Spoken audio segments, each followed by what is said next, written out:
श्री गणेशाय नमः। श्री सीतारामाभ्यां नमः। श्री हनुमते नमः। श्री उमापते नमः। श्री गुरुवे नमः। सब संतन की जय जय। जय जय सीताराम। राधे श्याम।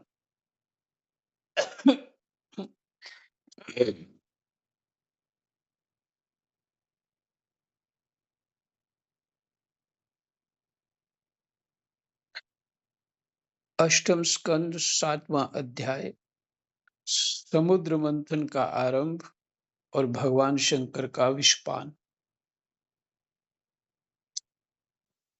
चलिए समुद्र मंथन करते हैं।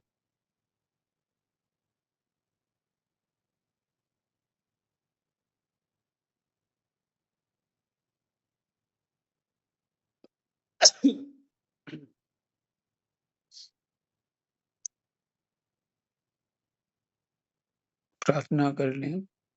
कृष्णाय वासुदेवाय हरे परमात्मने प्रणतः क्लेशनाशाय गोविंदाय नमो नमः।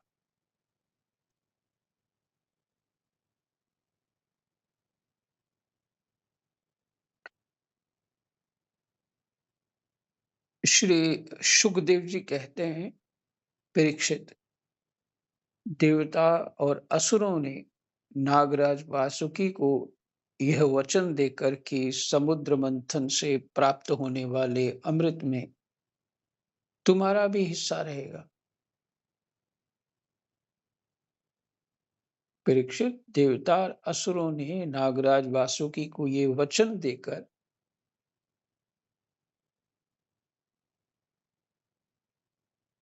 कि समुद्र मंथन से प्राप्त होने वाले अमृत में तुम्हारा भी हिस्सा रहेगा, उन्हें भी सम्मिलित कर लिया।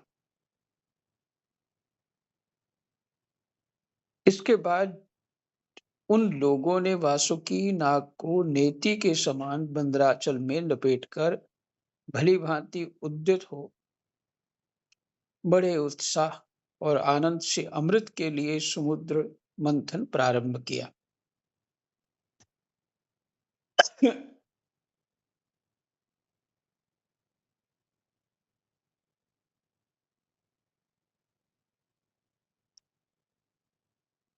विचार करने वाली बात है कि वासुकी नाग नाग जो है उनमें बल कितना होगा। असीम बल हो, अर्थात जिस पर्वत को देवता और असुर मिलकर के उठा नहीं सके, उस पर्वत को रस्सी बना के घुमाना। हम्म, कई लोहे की सांकलों से भी अधिक वासुकी नाग में शक्ति होगी, तभी ना ऐसा कुछ इतने बड़े पर्वत को हिला सकते, घुमा सकते, मथानी की तरह।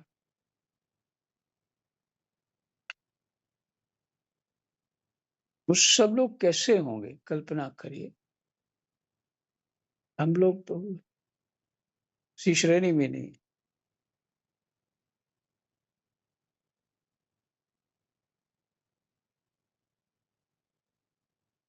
उस समय पहले पहल अजित भगवान वासुकी मुख की ओर लग गए। एक मिनट। इसके बाद उन लोगों ने वासुकी नाग को नेति के समान मंदराचल में लपेट कर भली भांति उद्यत हो उत्साह पूर्वक बड़े उत्साह और आनंद से अमृत के लिए समुद्र मंथन प्रारंभ किया। उस समय पहले पहल अजित भगवान वासुकी के मुख की ओर लग गए, इसलिए देवता भी उधर ही आ जुटे। अजित माने भगवान का नाम है, अजित भगवान। जिनको कोई जीत नहीं सकता। परंतु भगवान की ये चेष्टा दैत्य सेनापतियों को पसंद न आई।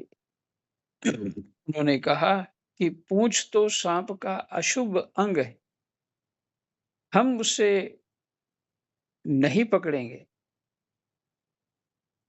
हमने वेद शास्त्रों का विधि पूर्वक अध्ययन किया है, ऊंचे वंश में हमारा जन्म हुआ है और वीरता के बड़े बड़े काम हमने किए। हम देवताओं से किस बात में कम हैं?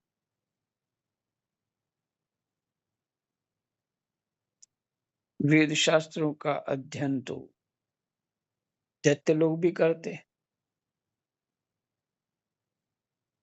हम्म, बल प्राप्त करने की आसुरी असुर है ना, इसलिए गीता जी में 16वें अध्याय में आसुरी संपत्ति शब्द कहा हुआ। आसुरी गुण वही संपत्ति है, आसुरी संपत्ति। तो देवताओं के पास होता है दैवीय संपत्ति।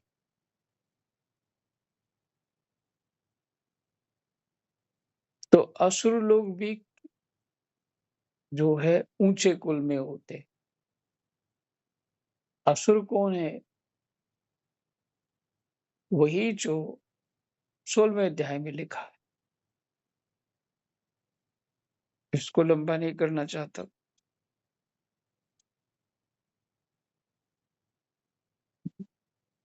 श- शरीर को लेकर ही इसके सारे कार्य होते रहते हैं। शरीर को लेकर के ही, अपने सुख को लेकर ही। बस वो असुर है। हमें वेद शास्त्रों का विधि पूर्वक अध्ययन किया है, ऊंचे वंश में हमारा जन्म हुआ है और वीरता के बड़े बड़े काम हमने किए हैं। हम देवताओं से किस बात में कम हैं? ये कहकर वे लोग चुपचाप एक और खड़े हो गए। उनकी ये मनोवृत्ति देखकर भगवान ने मुस्कुराकर वासुकी का मुंह छोड़ दिया और देवताओं के साथ उन्होंने पूंछ पकड़ ली। इस प्रकार अपना अपना स्थान निश्चित करके देवता और असुर अमृत प्राप्ति के लिए पूरी तैयारी से समुद्र मंथन करने लगे।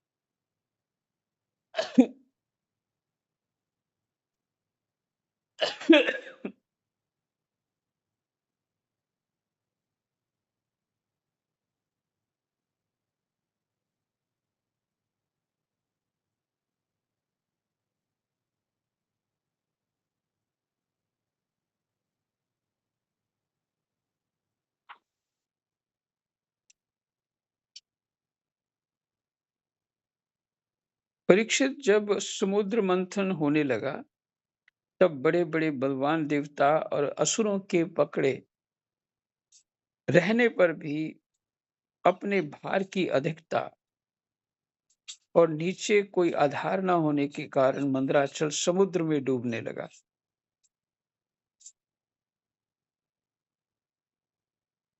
तो नीचे वाला हिस्सा ही घिसने लग गया पर्वत से, तो और गहरा गड्ढा बनते गया। इस प्रकार अत्यंत बलवान दैव के द्वारा अपना सब किया कराया मिट्टी में मिलते देख उनका मन टूट गया।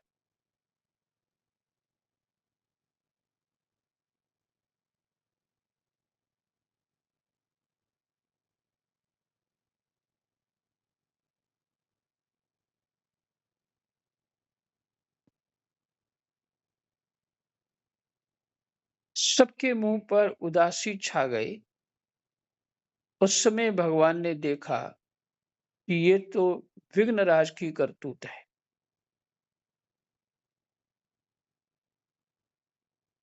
इसलिए उन्होंने उसके निवारण का उपाय सोचकर अत्यंत विशाल एवं विचित्र कश्यप का रूप धारण किया। और समुद्र के जल में प्रवेश करके मंदराचल को ऊपर उठा लिया, ऊपर उठा दी, कश्यप रूप बन के। कश्यप जो होता है उसकी पीठ बहुत मजबूत होती है।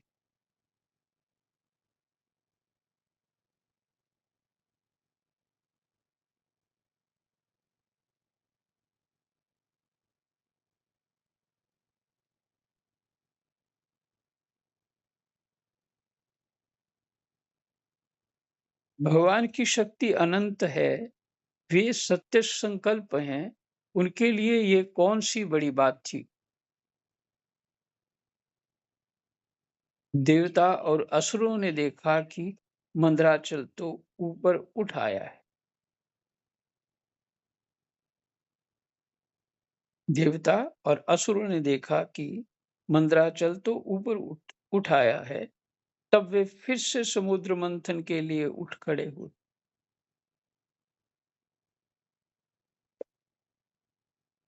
उस समय भगवान ने जम्बूद्वीप के समान 1,00,000 योजन फैली हुई अपनी पीठ पर मंदराचल को धारण कर रखा था। परीक्षित, जब बड़े-बड़े देवता और असुरों ने अपने बाहुबल से मंदराचल को प्रेरित किया, तब वह भगवान की पीठ पर घूमने लगा। अनंत शक्तिशाली हाथी, राम राम। अनंत शक्तिशाली आदि कश्यप भगवान को उस पर्वत का चक्कर लगाना ऐसा जान पड़ता था, मानो कोई उनकी पीठ खुजला रहा हो। साथ ही समुद्र मंथन संपन्न करने के लिए भगवान ने असुरों में उनकी शक्ति और बल को बढ़ाते हुए असुर रूप से प्रवेश किया।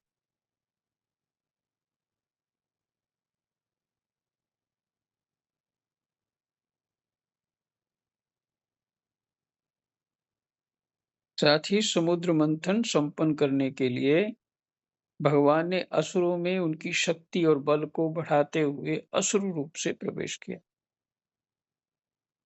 वैसे ही उन्होंने देवताओं को उत्साहित करते हुए उनमें देव रूप से प्रवेश किया।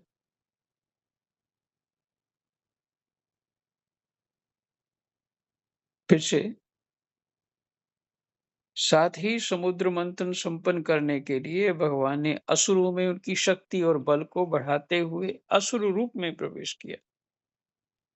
उनका भी जो बल भगवान ने बढ़ाया, वैसे ही उन्होंने देवताओं को उत्साहित करते हुए उनमें देव रूप से प्रवेश किया और वासुकी नाग में निद्रा के रूप से,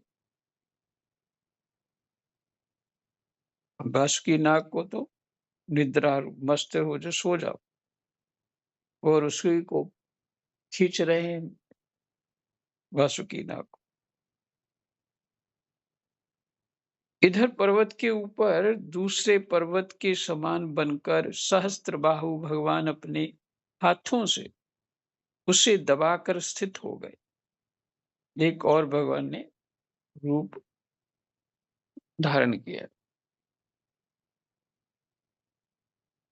पर्वत हिले ना, उस समय आकाश में ब्रह्मा, शंकर, इंद्र आदि उनकी स्तुति और उनके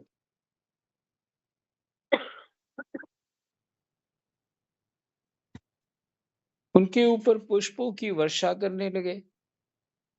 इस प्रकार भगवान ने पर्वत के ऊपर उसको दबा रखने वाले के रूप में, भगवान ने पर्वत के ऊपर उसको दबा दबा के रखने के लिए रूप में नीचे उसके आधार कश्यप के रूप में, देवता और असुरों के शरीर में उनकी शक्ति के रूप में, पर्वत में दृढ़ता के रूप में और नेति बने हुए वासुकी नाग में निद्रा के रूप में, जिससे उसे कष्ट ना हो, प्रवेश करके सब ओर से सबको शक्ति संपन्न कर दिया।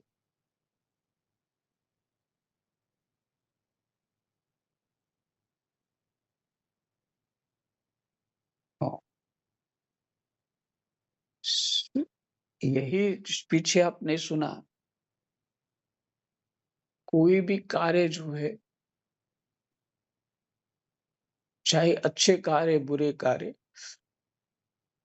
वहाँ पीछे तो शक्ति परमात्मा की है ना?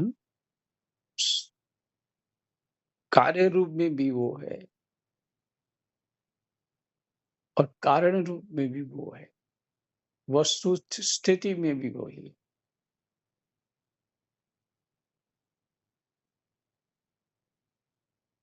और कहाँ नहीं, इस कथा के माध्यम से इसी तरह का प्रसंग जो है बार-बार आ रहा है।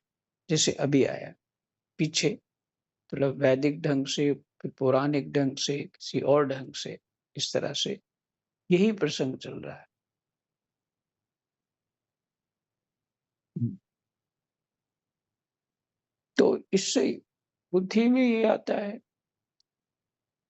क्योंकि यहाँ बुद्धि खड़ी होगी ना, वैसी बात करोगे आप। बुद्धि में ये आता है कि सबको बल देने वाले वो ही हैं,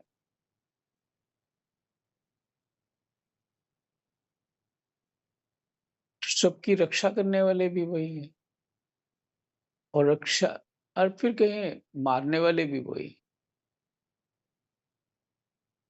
तो भय किस बात का है? हुँ, तो कुछ हमारा भय अज्ञानता का है, सही बात को दृढ़ चिंतन नहीं कर पाते।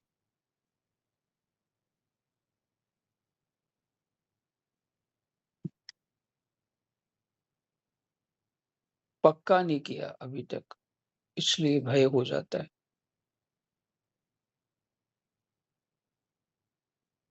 अब वे अपने बल के मद से उन्मत्त होकर मंदराचल के द्वारा बड़े वेग से समुद्र मंथन करने लगे। देवता और असुर, तो भगवान ने बल बढ़ा दिया उस समय समुद्र और उसमें रहने वाले मगर, मछली आदि जीव क्षुब्ध हो गए, परेशान हो गए। नागराज वासुकी के हजारों कठोर नेत्र, मुख और श्वासों से विष की आग निकलने लगे। उनके धुएं से पोलोम, कालय, बलि, इलवल आदि असुर निस्तेज हो गए। उस समय वे ऐसे जान पड़ते थे मानो दावानल से झुलसे हुए साखू के पेड़ खड़े हों। देवता भी उससे न बच सके। वासुकी के वासुकी के श्वास की लपटों से उनका भी तेज फीका पड़ गया। वस्त्र, माला, कवच एवं मुख धूमिल हो गए। उनकी ये दशा देखकर भगवान की प्रेरणा से बादल देवताओं के ऊपर वर्षा करने लगे एवं वायु समुद्र की तरंगों का स्पर्श करके शीतलता और सुगंधि का संचार करने लगी।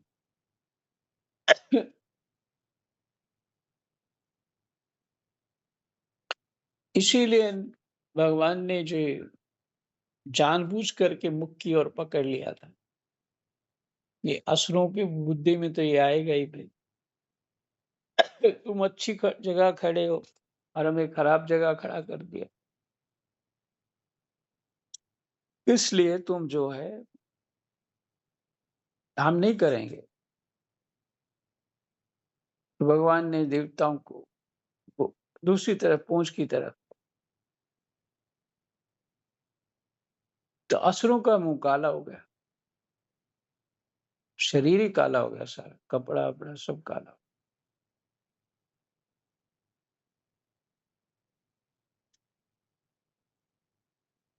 इसके पहले वो भी गोरे ही थे, अच्छे ही लगते होंगे।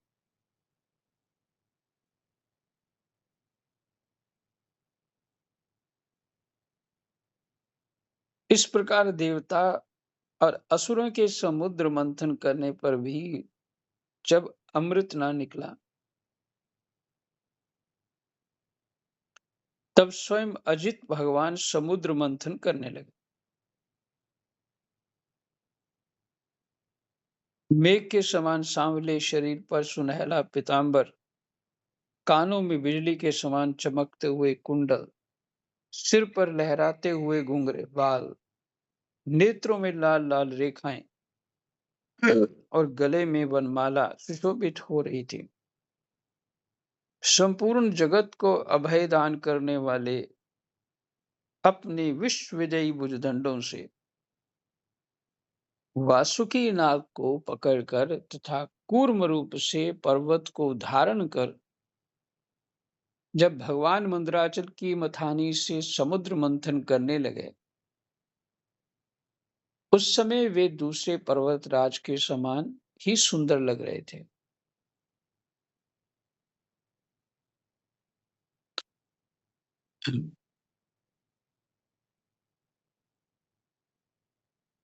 उस पर्वत के से बड़े ही हो गए भगवान उस समय। जब अजित भगवान ने इस प्रकार समुद्र मंथन किया, तब समुद्र में बड़ी खलबली मच गई। मछली, मगर, सांप और कछुए भयभीत होकर ऊपर आ गए और इधर-उधर भागने लगे। तिमी, तिमिंगल आदि मत्स्य, समुद्री हाथी और ग्राह व्याकुल हो गए।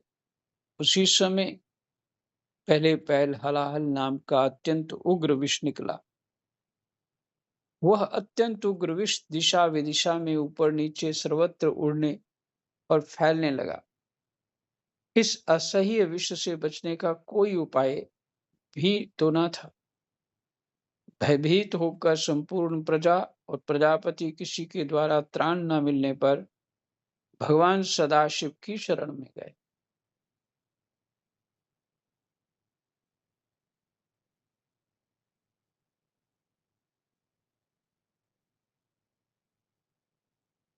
विष के कारण क्या हुआ? सब भयभीत हो गए, विष उड़ रहा है। भगवान शंकर सती जी के साथ कैलाश पर्वत पर विराजमान थे।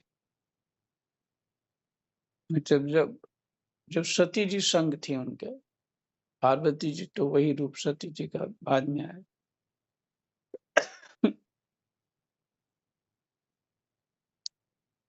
बड़े बड़े ऋषि मुनि उनकी सेवा कर रहे थे। वे वहां तीनों लोकों के अभ्युदय और मोक्ष के लिए तपस्या कर रहे थे। प्रजापतियों ने उनका दर्शन करके उनकी स्तुति करते हुए उन्हें प्रणाम किया।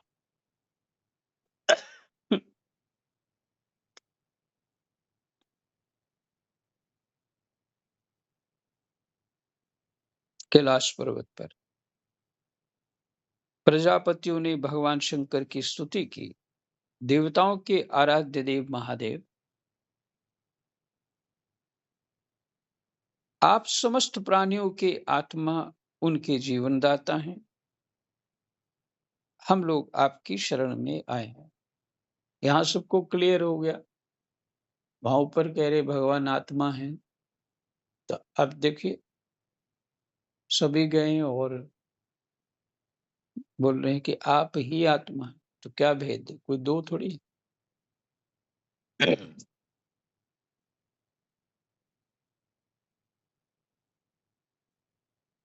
हम लोग आपकी शरण में आए हैं। त्रिलोकी को भस्म करने वाले इस उग्र विष से आप हमारी रक्षा करें।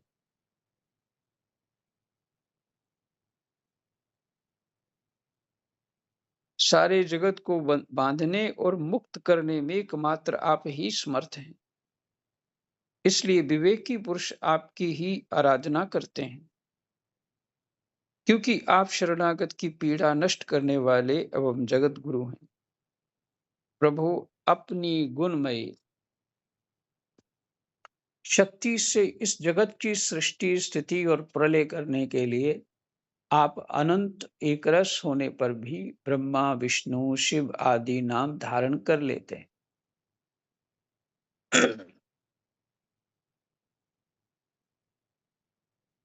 और भी क्लियर कर दिए।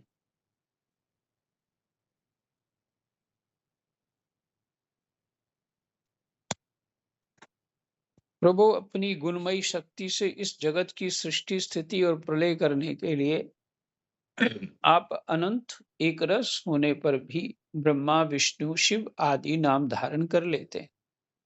आप स्वयं प्रकाश हैं। इसका कारण यह है कि आप परम रहस्यमय ब्रह्म तत्व हैं। जितने भी देवता, मनुष्य, पशु, पक्षी आदि सत अथवा असत चराचर प्राणी हैं, उनको जीवन दान देने वाले आप ही। आपके अतिरिक्त सृष्टि भी और कुछ नहीं है, क्योंकि आप आत्मा हैं। अनेक शक्तियों के द्वारा आप ही जगत रूप में भी प्रतीत हो रहे हैं, क्योंकि आप ईश्वर हैं, सर्वसमर्थ। समस्त वेद आपसे ही प्रकट हुए हैं, इसलिए आप समस्त ज्ञानों के मूल स्रोत, स्वतः सिद्ध ज्ञान हैं। आप ही जगत के आदि कारण, महतत्व और त्रिविध अहंकार हैं, एवं आप ही प्राण, इंद्रिय, पंच महाभूत तथा शब्दादि विषयों के भिन्न भिन्न स्वभाव और उनके मूल कारण हैं। आप स्वयं ही प्राणियों की वृद्धि और ह्रास करने वाले काल हैं, उनका कल्याण करने वाले यज्ञ हैं, एवं सत्य और मधुर वाणी। धर्म भी आपका ही स्वरूप है। आप ही अ, उ, म इन तीनों अक्षरों से युक्त प्रणव हैं, अथवा त्रिगुणात्मिका प्रकृति हैं।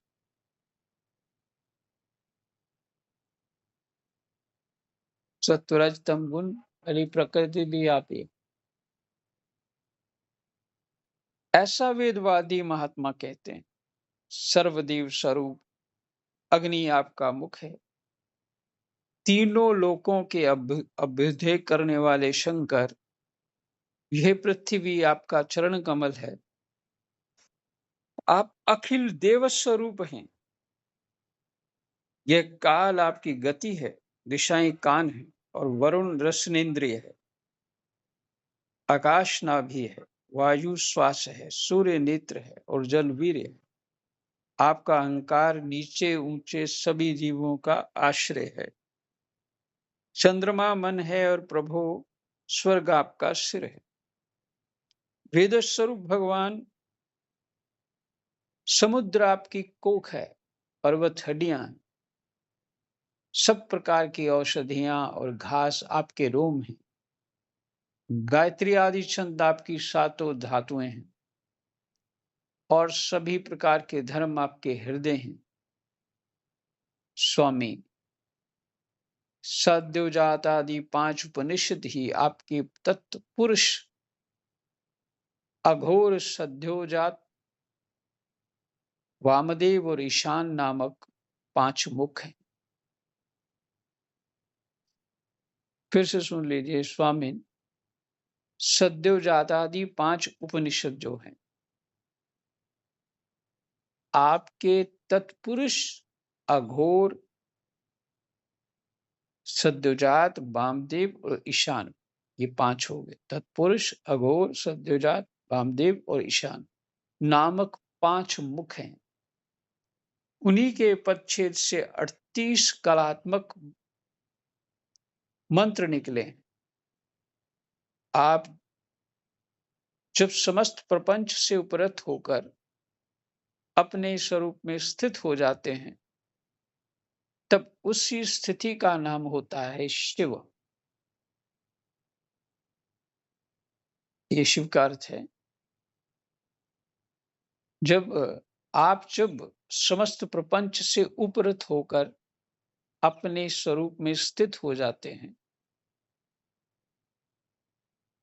अपने आप में रमन करते हैं, तब उसी स्थिति का नाम होता है शिव।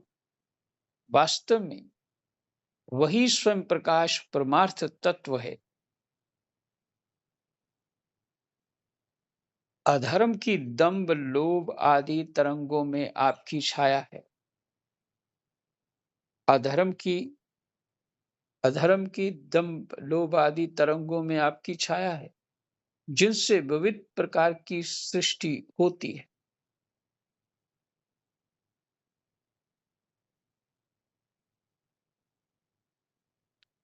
वे सत्व रज और तम आपके तीन नेत्र हैं। प्रभु गायत्री आदि छंद रूप सनातन वेद ही आपका विचार है, क्योंकि आप ही सांख्य आदि समस्त शास्त्रों के रूप में स्थित हैं और उनके कर्ता भी हैं।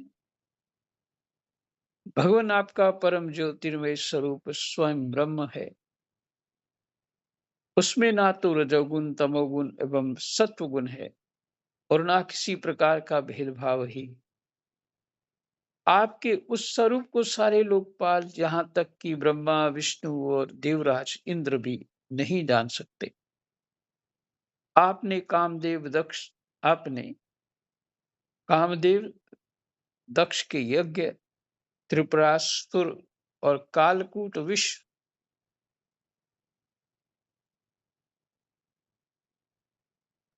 और उनके जीवद्रोही असुरों को नष्ट कर दिया है। और राम राम, कालकूट विष और अनेक जीवद्रोही असुरों को नष्ट कर दिया।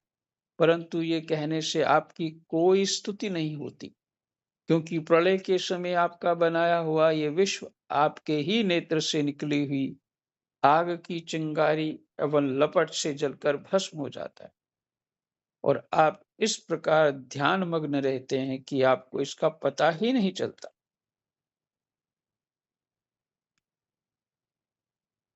जीवन मुक्त आत्मा राम पुरुष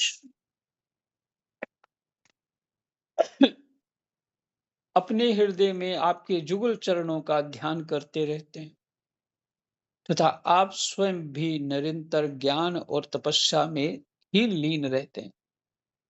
फिर भी सती के साथ रहते देखकर जो आपको आसक्त एवं शमशानवासी होने के कारण उग्र अथवा निष्ठुर बतलाते हैं, वे मूर्ख आपकी लीलाओं का रहस्य भला क्या जाने।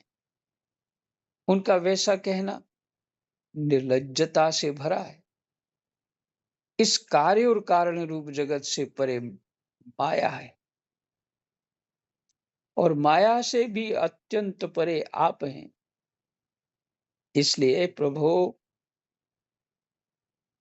आपके अनंत स्वरूप का साक्षात ज्ञान प्राप्त करने में सहसा ब्रह्मादि भी समर्थ नहीं होते। फिर स्तुति तो कर ही कैसे सकते हैं। ऐसी अवस्था में उनके पुत्रों के पुत्र हम लोग कह ही क्या सकते हैं। फिर भी अपनी शक्ति के अनुसार हमने आपका कुछ गुणगान किया है। हम लोग तो केवल आपके इसी लीला विहारी रूप को देख रहे, आपके परम स्वरूप को हम नहीं जानते। महेश्वर, यद्यपि आपकी लीलाएं अव्यक्त हैं, फिर भी